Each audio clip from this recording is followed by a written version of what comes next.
Hi friends, TRB language 1 Tamil இலக்கணத்தில் syllabus பார்க்கலாம். 6ஆம் வகுப்பில் 7ஆம் வகுப்பில் 8ஆம் வகுப்பு 6 to 8 இலக்கணம் இந்த சிலபஸ் மட்டும் கம்பல்சரி படிக்கணும்னு சொல்லி கொடுத்துருக்காங்க இல்லையா. எழுத்து வகை, தொகை, மாத்திரை அளவு, அதில் உயிரெழுத்துக்கள், மெய்யெழுத்துக்கள், உயிர்மெய் படிக்கணும்.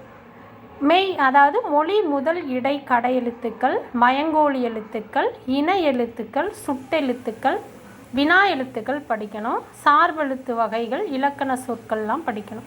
7ஆம் வகுப்புலையும் சார்பெழுத்து, குற்றியலுகரம், முற்றும் போலி, பகுபதம், பகாபாதம், தொழிற்பெயர், தொழிற்பெயர் ஆக்க விகுதிகள், வினைமுற்று, அணி, எச்சம் எல்லாம் படிக்கணும். 8ஆம் வகுப்பில் சார்பெழுத்துகள், பெட்டி செய்திகள், வழக்கு, இயல்பு வழக்கு, தகுதி வழக்கு இருக்கு இல்லையா, அது வேற்றுமை விளக்கம், வேற்றுமை தொகை இதெல்லாம் படிக்கணும். நன்றி, வணக்கம்.